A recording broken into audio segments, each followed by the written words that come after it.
Olá pessoal, bem-vindos ao nosso giro semanal sobre o mercado financeiro, semana em que o Banco Central dos Estados Unidos resolveu iniciar o ciclo de corte de juros e mexeu com o mercado, levando as bolsas a renovarem as suas máximas históricas, inclusive aqui no Brasil. Já aqui, o Copom adotou um tom bem mais cauteloso e voltou a reforçar que teremos juros altos por bastante tempo. Começando falando dos Estados Unidos, o FED decidiu realizar um corte de juros de 0,25 ponto percentual. Agora a taxa de juros por lá está entre 4 e 4,25. Mesmo no comunicado após a reunião, o FED ressaltando que ainda existem incertezas de mercado, ele ressaltou que a desaceleração, principalmente do mercado de trabalho, é um balizador para esse corte na taxa de juros. Além disso, reforçou que nós devemos ter mais 2 cortes de juros nos Estados Unidos ainda esse ano. Apenas o último indicado de Donald Trump para o Banco Central votou por um corte maior, de 0,5 ponto percentual. Essa expectativa de corte de juros nos Estados Unidos levou as bolsas a renovarem suas máximas históricas. Aqui, o nosso Ibovespa encerra essa semana em alta de 2,51%.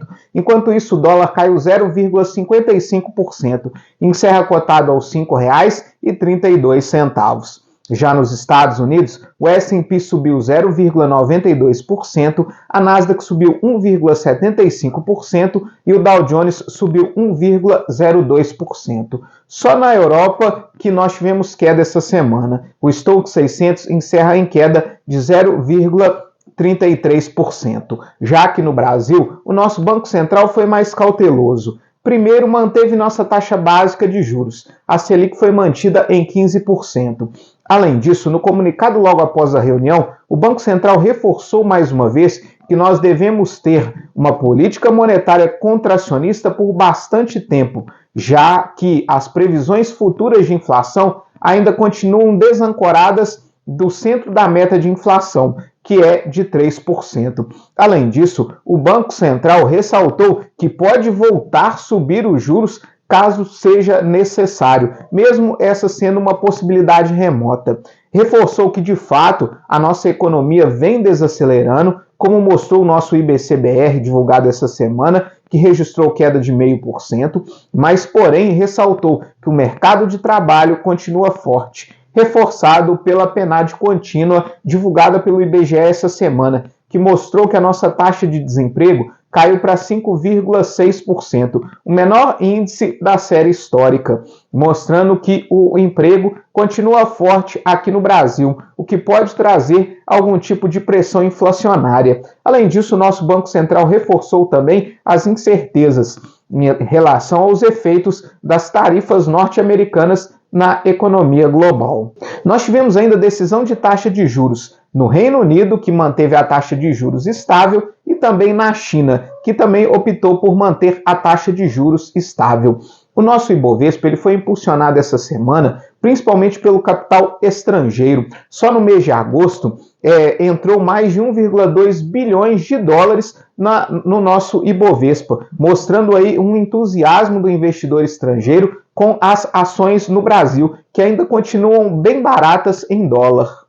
O mercado das commodities andou meio de lado ao longo dessa semana. O petróleo teve alta de 0,05% e encerra com o barril Brent, referência para a Petrobras, cotado aos $62,72. O minério de ferro também fechou praticamente estável, cotado aos $105,44.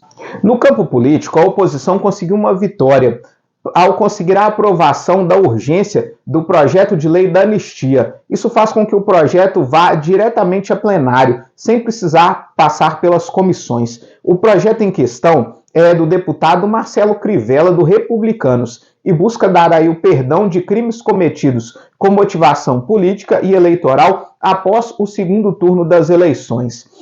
Porém, logo após a aprovação da urgência, o presidente da Câmara, Hugo Mota, designou o deputado Paulinho da Força, que é do Solidariedade, para ser o relator do projeto. E o projeto acabou ganhando aí um outro contorno. Em uma reunião na casa do ex-presidente Michel Temer, que contou inclusive com a participação do deputado federal Aécio Neves, o projeto passou a ser chamado de PL da dosimetria e não teria aí o objetivo de perdoar todos os crimes cometidos, mas sim de mudar a dosimetria das penas, reduzir as penas dos condenados, principalmente dos condenados do dia 8 de janeiro, o que não seria a intenção do PL, partido do ex-presidente Jair Bolsonaro, que fala aí numa anistia total e restrita dos crimes, que contemplaria aí, inclusive, o ex-presidente. Resta agora saber qual será o relatório que vai ser apresentado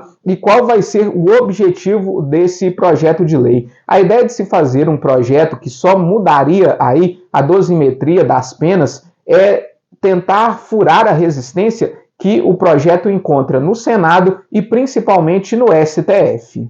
No campo internacional, nós tivemos a ligação entre o presidente dos Estados Unidos, Donald Trump, e o presidente da China, Xi Jinping. Eles conversaram por telefone na sexta-feira. Donald Trump disse que a ligação foi muito proveitosa, que eles conversaram, entre outras coisas, sobre a questão do TikTok. Trump estendeu aí o funcionamento da rede social chinesa nos Estados Unidos até dezembro deste ano. E a ideia é que um grupo de empresários norte-americano compre o controle da rede social nos Estados Unidos.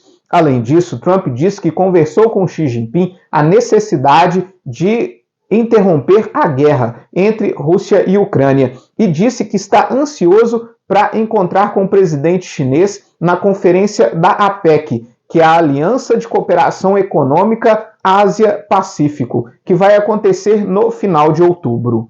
A renda fixa também apresentou um bom desempenho essa semana. O IMA geral encerra essa semana em alta de 0,21%. Enquanto isso, os pré-fixados, medidos pelo IRFM, encerram em alta de 0,27%. E os juros futuros caíram um pouco essa semana. O DI para janeiro de 2027 encerra em leve queda de 0,04 pontos percentuais, cotado a 13,98%. No cenário nacional, um outro problema fiscal começa a rondar a cabeça do investidor. A ideia de que o governo federal estaria preparando um projeto de tarifa zero para as passagens de ônibus acabou assustando o mercado um pouco ao longo dessa semana. Segundo estimativas da XP Investimento, um projeto de tarifa zero que contemplasse todo o país teria um custo anual de 57 bilhões de reais, o que seria aí bem mais do que o governo gasta hoje com programas sociais. A medida é vista aí como eleitoreira, como uma forma aí de tentar melhorar a popularidade do presidente Lula. Lembrando que hoje boa parte das prefeituras já tem algum tipo de programa de subsídio às passagens de ônibus para tentar aí baratear o preço do transporte público. E um programa deste nível, em nível nacional, teria aí um custo muito alto, principalmente em momentos que o governo tem tido grande dificuldade para controlar as contas públicas. Para a semana que vem, sai dados de inflação nos Estados Unidos e também o PIB por lá. Aqui no Brasil sai a prévia da nossa inflação oficial, o IPCA 15, e também a ata da última reunião do Copom. Mas existe uma grande expectativa em relação à reunião da ONU. O presidente Lula viaja para os Estados Unidos, é a primeira vez que isso acontece depois do tarifaço e de todo um imbróglio diplomático entre os dois países, e também acontece no momento em que o secretário de Estado, Marco Rubio, prometeu novas sanções contra o Brasil depois da condenação do ex-presidente Jair Bolsonaro. Ele prometeu para essa próxima semana que os Estados Unidos vão anunciar novas sanções. Então, existe toda uma expectativa da presença de Lula nos Estados Unidos e também se haverão, de fato, novas sanções norte-americanas contra o Brasil. Muito obrigado e até a próxima semana.